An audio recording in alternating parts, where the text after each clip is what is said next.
કે રામનું નામ લેવું, ભગવાનનું નામ લેવું, પણ કેવી રીતે લેવું એ મુદ્દો જો જાણી લેશો તો સફળ થશો. જાણ્યા વગર જો લીધું તો તમારું કાર્ય સફળ નહીં થાય. કોઈ પણ ઘણા સમાજે કાઢી નાખ્યું છે જે લોકાચાર, જે રોવાનું હોય રોવાનું ઘણા સમાજે કાઢી નાખ્યું, પણ એ હતું જ એને અને આ ચાલુ છે નહીં. જે બહારથી આપણે હગવાલા રોવા આવે છે અને જે મોઢા ઢોકે છે, જે કૂટે છે, એ આ જાનારા ના રોવે બા. યા બૈયન ઘેર હું ના ઘેર પૂછ્યો કે તમે કોને રોવો છો? હકીકત જે જાનારા કોઈ નહીં રોતું. માઇક તમારું બંધ છે બરાબર એમ જ માઇક બંધ કરી દે બે. કોઈ પણ જતું રહ્યો ને જે જાય ને એ હકીકત કહું એ જાનારા નહીં રોતા. વાહ હું અંબાની રોવે તો જ રૂંગું આવે ને ના આવે. અને રોવાની પણ પ્રેક્ટિસ બેન. આ જૂની માતાઓ બેઠી છે એમ પૂછી જોઈજો. અત્યારે તો કદાચ નીકળી જવું નહીં ખબર હોય. જે બેનો ઘણી વાર કૂદતા કૂદતા લથડી ખાઈને પડી જાય એનું કારણ શું? અનુભવ નહીં ભાઈ, બીજાને ભાલી કૂટે છે. પણ જે જૂના જોમેલા કૂટતા હતા ને એ દેખાવ જુદો ને કૂટવાનું જુદું હતું.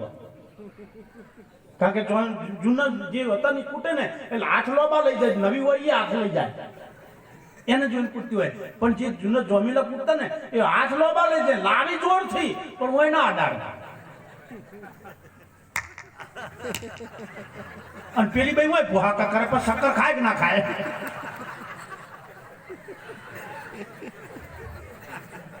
જોણ્યા વગર કરશો કહેવાનો મતલબ ખાલી હશે મજાક નહીં કહેતો. જોણ્યા વગર કરશો તો નિષ્ફળતા છે.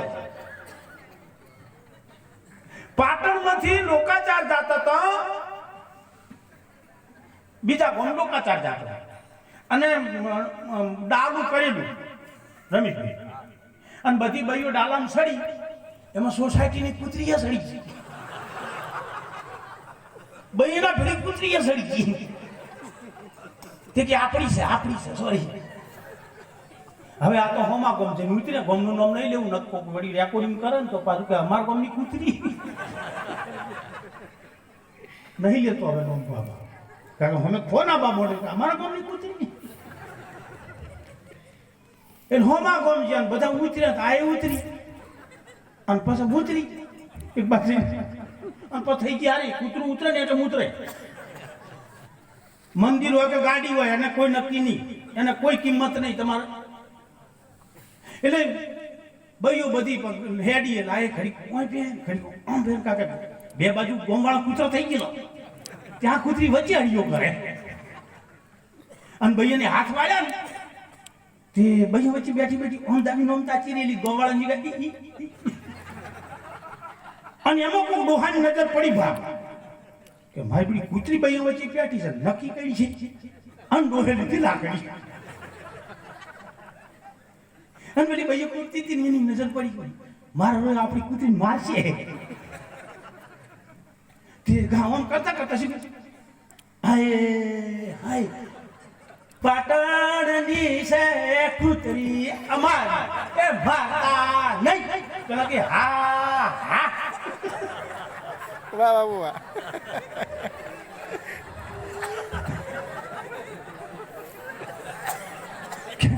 કહેવાનો મતલબ જોડ્યા વગર કરશો તો ડખો થાહે ને થાહે.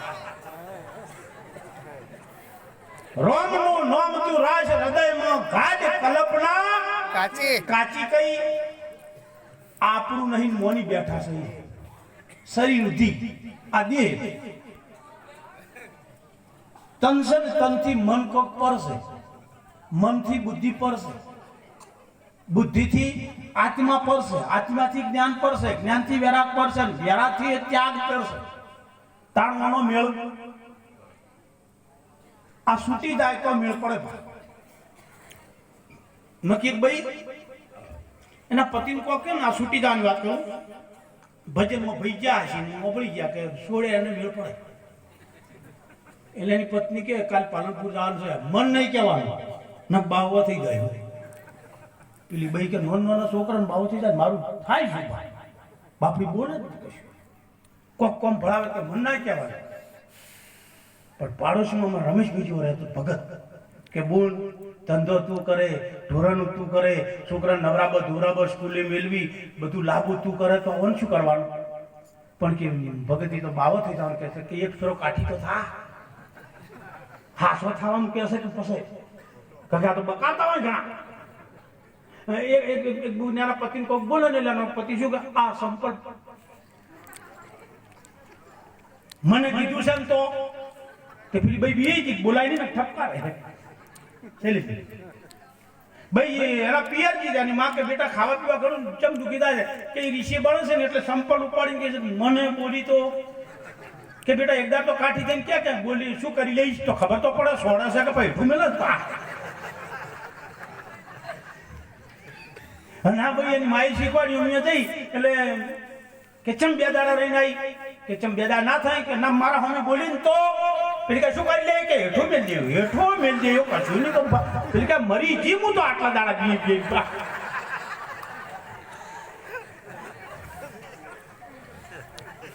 હે માએ કે બાવ થઈ જાય.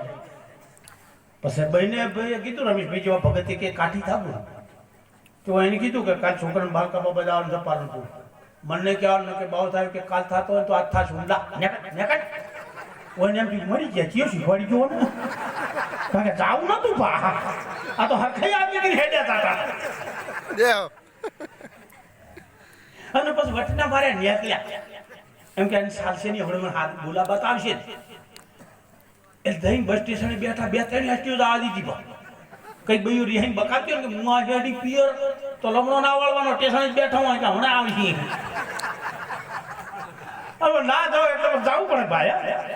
આ ગામની વાત નહીં હું બાકી પૂછ્યું પા ફેર પેલા તો ભાઈ નીકળી ગયા ભાઈ તો છે જઈ ના પછી ગયું જ્યાં ને મહારાજ આશ્રમ ચલવે 8-10 સંત એમના ભાઈ સાધુડા પછી ગાયો રમેશભાઈ સંતોનું ભોજન આલે સત્સંગ ચાલે. હળવે હળવે આપણે જઈને બેઠા એટલે મહારાજે કીધું બહારથી આવો છો કે હા પેલા જમી લો. જમવા ગયા જમીન આવીને સત્સંગ ચાલુ બેઠા ને ઓને એમ થયું ઓય રેવાય આ શુમો હતો એને એમ થયું ઓય રેવાય એટલે કે બાપુ માર તમારે ચેલો થવું કે તાર નામ કી શુમ કે આપણે એનું ઘર પહેરી દે ને આજથી તું શુમ ઘેર ઘેર વળગાડી દીધો છે. શુમ હતો શુમ ઘેર ગાય અને પાય સાર વાટે સોણ નોખે તો ઘેર શું હતું બા પણ એને મનમાં છું ઓય રેવાય ચમ આવું છું ખબર છે મહારાજ સત્સંગ કરતા હતા બેઠો હતો ને એટલે ધૂણો હતો ને ધૂણામાં ચીપિયો હતો ને ચીપિયાના ત્રિશુલ હતું ને જે અહીંયા હોનાનું 2 કિલોનું ડમરું વળગેલું ભોળાનાથનું ડમરું હોય ને એવું ડમરું હોનાનું એટલે સોમાને એમ છું ઓય રેવાય ઘાટા એટલે નહીં રેવાય એમાં તો ઘેર નતો કરતો અહીંયા સોણ નોખે સાર વાટે સા મેલે બધાને પ્રસાદ જમાડે.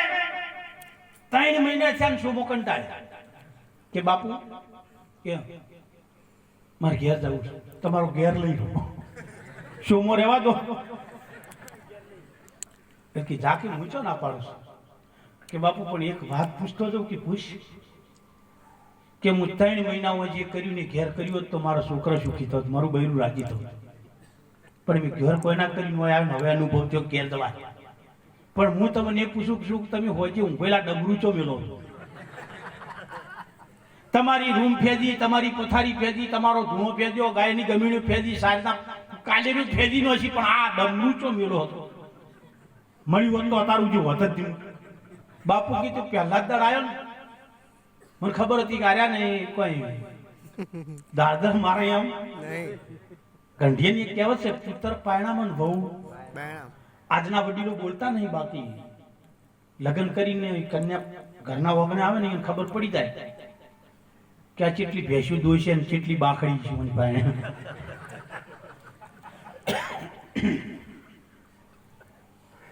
બાપુ કી તું પહેલા દાડ આવ્યો ને તું કે મારે ચેલો બનવું છે કે હોય મારા લુગડા આલ્યા હતા ને કે હોય બસ તારા લુગડા કે મેં થેલીમાં ભર્યા હતા કે થેલી ચો વળગાડી હતી કે બાપી આ ઓળીને ચેડ કે તે બધું ફેદ્યું તારી થેલી ફેદી કે ના તે ધૂણો ફેદ્યો પથારી ફેદી રૂમ ફેદ્યા ટંગ ફેદ્યા સાર ફેદી ગમેડો ફેદી તારી થેલી ફેદી જૂના લુગડા પડે હતી કે ના તાર મું હજી એમાં મિલી આવતો હતો આ દશા આપણા બધાની છે હું એમ કહું છું જય હો આ આવો આ ઓમ છે આ થેલી ફેદી કોઈ દાડ કેવા હોય જય હો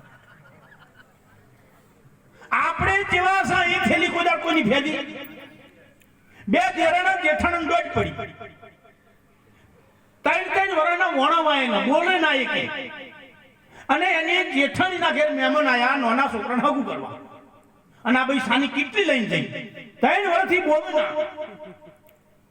એટલે એની જેઠાણીને એમ થયું કે મારી દેરાણીના દિલ ગળ્યું મારા છોકરાને હગું કરવા આવ્યા મહેમાન રખી બી આલી ચાલ્યો પછી ક્યાં ગમથી આયા એટલે કે વડાથી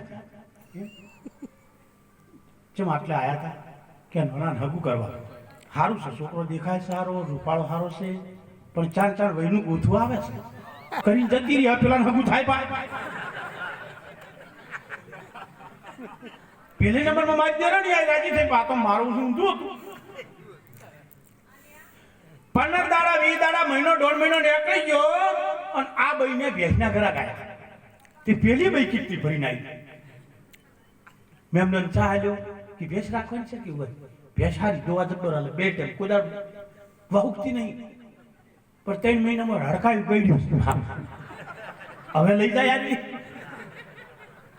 આ માટે જન્મ મળ્યો છે હું એમ પૂછું આ માટે મળ્યો છે કશું ના કરો પૂન ગયા ધર્મ નીતિ ભજન કીર્તન કશું નહીં કરો તો ચાલશે પણ કોકને નડશો નહીં ભાઈ કશું બીજું ના થાય ને તો કોઈ નહીં પણ કોકને નડશો નહીં